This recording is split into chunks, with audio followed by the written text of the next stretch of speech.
Okay, so today we're going to dig into, this is a 531 and this is a 535.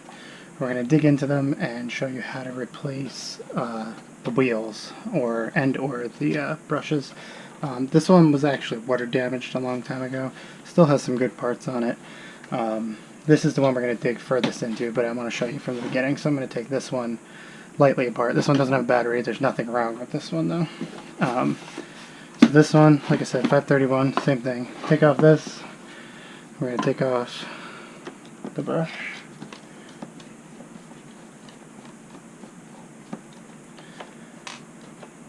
Like I said, this one has absolutely nothing wrong with it, so I will put this one back together after we're done with it. This one just needs, probably could use a cleaning. I would be surprised if it wasn't dirty on the inside. So first thing, take off your brush, take off the dustbin, take off the 4 screws for your cover, which I'll put over there for now. And that is all you have to do to get in here. So if you want to take out, as I've shown in the other video, if you want to take out the brushes, you take out the 4 screws here. This one, hopefully this will be a little bit higher quality than the last one. That one, that one, that one, and that one. And the whole brush assembly pulls straight out. So that's all we need to look at on this one. So we will put this one out of the way first. And I'll put that one back together later. So now we're going to go into this one. And this one we're going to disassemble so we have some parts on hand. This one was lightly put back together. But like I said, this one I'm pretty sure is completely shot because it got water poured on the top of it and it killed the actual motherboard. If you look here, you can see that's the connector that connects to the other thing. This one just has the brush assembly already removed, obviously batteries removed. You can see these motors have a little bit of stuff on them, but overall they're in good shape. So first things first, let's take out one of the wheels. So you go down, there's a screw down here. I don't know if these are, I feel like captive screws like the other ones, I just couldn't remember. Take this guy out. This one is not a captive screw, which means this one, oh, nope, I lied. If you look really close, this one's supposed to be a captive screw, but it came out all the way, so I'll have to just put that back. Then there's another one right down here. Hopefully you can see that.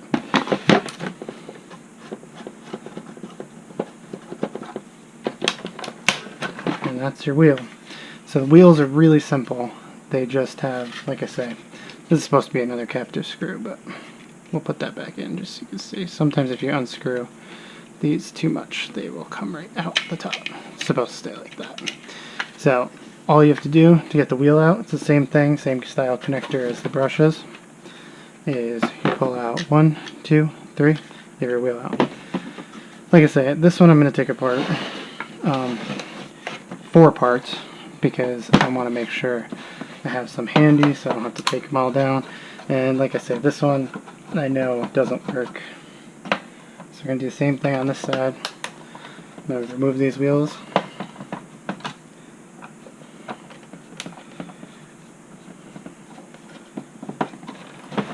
And these wheels should work on the 6000 series as well. Did I get everything? That's good. That's good. This one's a little sticky. You may have to persuade it.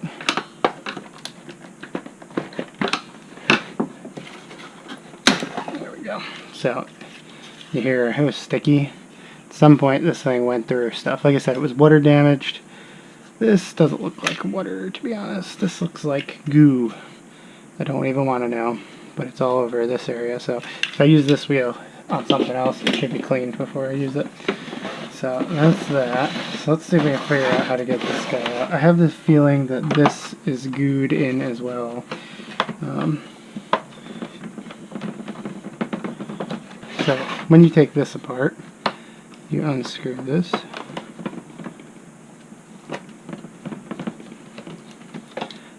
So you can see that guy was hidden. Same thing here. This is modular. This just touches these connectors down here. This is gross. We may actually, if you look really close here, this one's actually bad. It's got a little piece missing here. There's a piece of plastic. So let's dig in a little bit further on this. Because if you have a good one on the other one, then the motor was good on this. Yes, it's just a clip. So yeah, if you had a bad motor, this is still usable. This is just this piece, so you could pop this out of your other one. And you can see how gross these things get. So, if I were you and I was working on this, I would probably put some grease in here, because there's nothing really that's going to save it otherwise.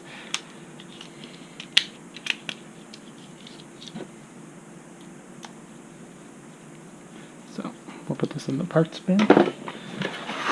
So, the rest of this thing, like I said, I know it has a bad board.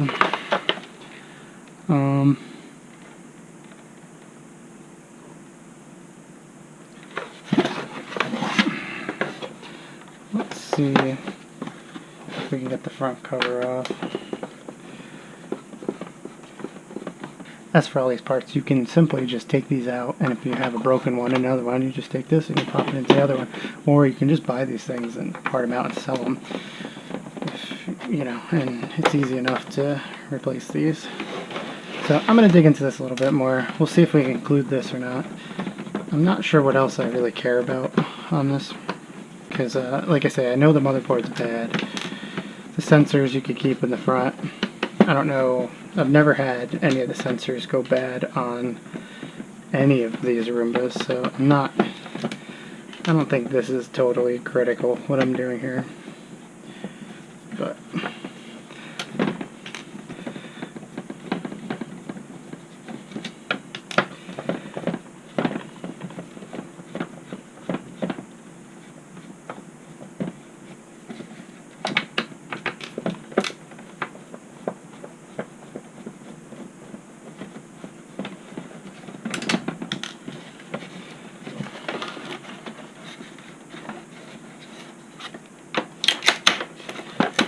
so, take off this piece, take out all the screws along it, and try not to miss any like I did.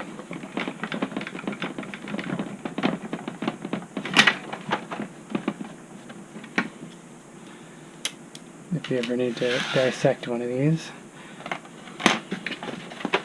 And you can see, it just pops straight off from here. There is a wire on the, yeah, you can see how gross this thing is. This thing really did get bathed. On the older models, I'm pretty sure this is a plug right here. This is your infrared sensor. So on this one, maybe I'll probably show you a video of disassembling the older one as well, because that one's a little easier to work with. I shouldn't say that. That one's a little different. It's not easier.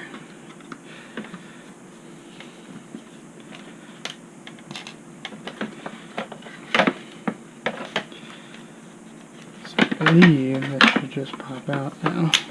Yep. Everything on this one is sticky because it got wet. You can see the water damage. I'm pretty sure this one, I can't remember exactly, but I think it was underneath a fish tank or something, or right next to it. It got water on it. But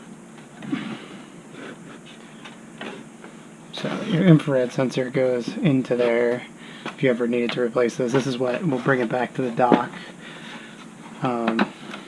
Now we're just going to take out all the screws on the top. I don't think we have to do these two. I think that's just the handle. And what I'm going to do, since we're not reassembling this one, I'm just going to put all these screws in a bag and keep them with the parts just in case I ever need anything.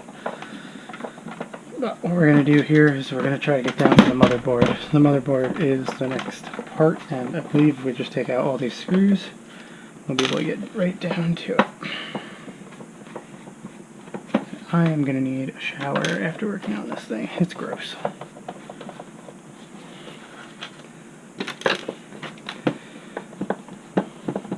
Well, worst case on this one, like I say, it's not a total loss because we got a good brush motor, but it's got a bad pulley. I got 2 good motors out of it.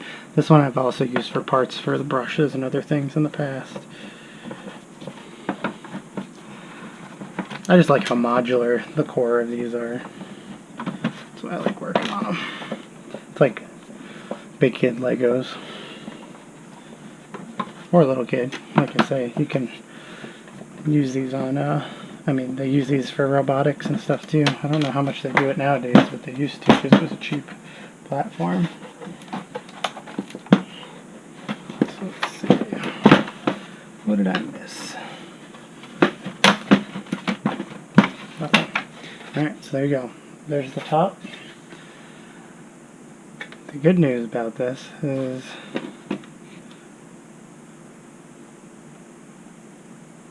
it almost looks like the motherboard didn't get wet. If you look here, you can see a little dot right there, a little dot right there, and a little dot right there, but that's all below. So you know what could be bad on this. Let's take all these off. What could actually be bad on this one is the sensors. So this motherboard may actually still be good. And I find it funny. It says 540. I'm not sure if that's some sort of serial number or something. Because this one was the one. This is the 535. So this motherboard may have been shared by several different things. So if you look, here's your power connector if you ever need to replace it. This is your speaker. If the speaker doesn't work, well, you know, very magnetic. So let's dig a little further. A lot of this stuff will get complicated when you're trying to like narrow down a certain wire specifically. When you pull the motherboard off, you'll be able to trace them back. But the sensors, basically, I think, are just these little LEDs right here, and you can see how dirty these are. If you ever had to open this up just to clean them, these sensors are pretty gross looking on this one. And these are the push sensors when it crashes into things. So if those ever break, they should be replaceable as well. So what I'm going to do, let's take this button cover off.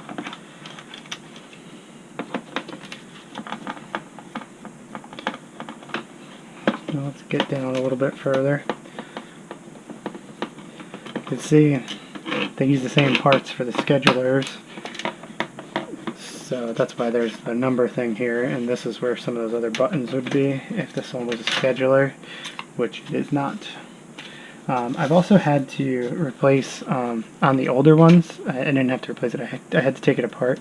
And some of these push buttons like this had all kinds of dust underneath them. All I had to do was take it apart, take the plastic off, pull these off, which these ones are actually soldered. On the older ones they weren't, the little push button wasn't. You could take it off, clean all underneath it, and put it back on and it would work again.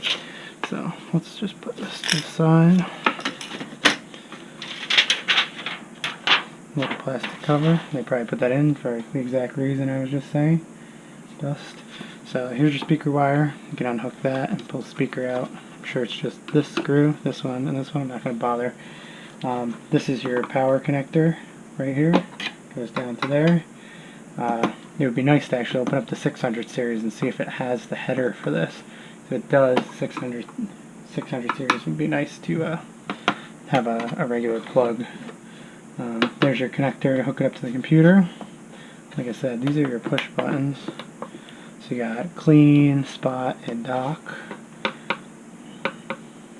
You can see this. The motherboards must all be the same, and they just add on the other features because these are components that are missing. All of this is components that are missing. So this has got to be the scheduler stuff.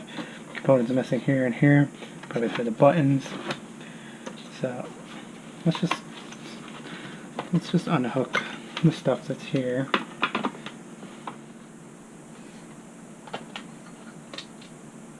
Wow, these are the connector wires for the bin. The bin has two wires, and there is a fan in here that sucks air, so that way it can suck up the dust. Pretty much the same on the newer ones too. Just the design of the thing is a little better.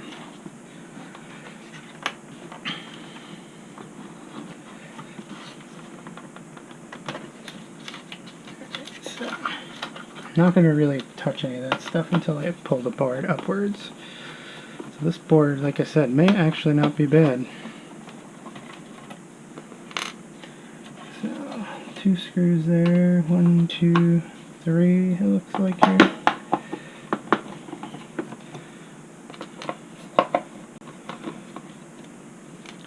And also, to take apart the whole thing, I've used the number 2 Phillips head screwdriver.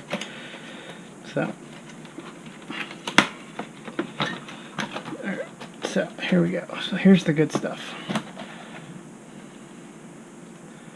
So you can see the connectors for the 2 wheels. You can see the connector for the front brush part. You can see the battery connectors. There's a chip. It's an ARM processor. That's to hook up to the bin. So what else do we have here?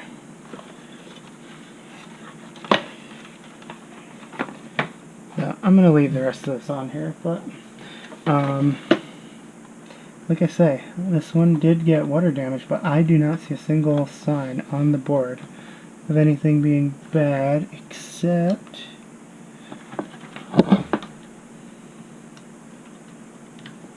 can't tell if that's glue. Looks like there's a little bit of corrosion on this, so maybe, just maybe, if anything did get hit, it's just these 2 chips. There's a little mark on this one, but I don't see much. But I think these are MOSFETs, so they would easily be replaced. But like I say, I don't actually need this board, but it'd be handy if I ever needed parts. You could always steal them off of this. But I don't actually see any. If the water got in that area, it would have been falling down here, and I don't see anything. I see a little bit of dust. That's it. It's really funny though, because these are all handwritten on here, so somebody was definitely in here doing stuff. And this is interesting. This is like an LED pad. So I don't know. I should do some more research on like what you can do with this, if there's more you can do, because it's an ARM processor and stuff. Maybe you can modify how it acts without interfacing it directly to the computer to do that. But yeah, I think this is an infrared sensor right here. And then you just have all your other connectors for your other sensors, the hookups. That's all these guys here. So like I say, very modular, very easy to work on devices. That's why I haven't really started to consider anything newer, because I know it's pretty easy to fix these things when problems arise. So I think that's about it for this. If you ever want me to dig in a little further and show you how to get to these sensors and stuff, I can always do that, because you can see there's some here that come down to the bottom ones. It would be nice to like modify these sensors so that way you could just have it so you could like turn them on and off and be able to go on a dark carpet. But I don't know, that's stuff to think about in the future. But I think that's where I'm going to leave it for today. This one is going to go in storage with all the parts in a bin, so that way we have it if we need it. And yeah, I think that's going to be it. Alright, so if you liked the video, like it. If you want to see more of this stuff, subscribe. And if you have any interest in helping the channel, go down into the description box, and there's a link to our website. We have t-shirts. We also have a Patreon. I'll put that link down below. And yeah, I'll see you in the next one.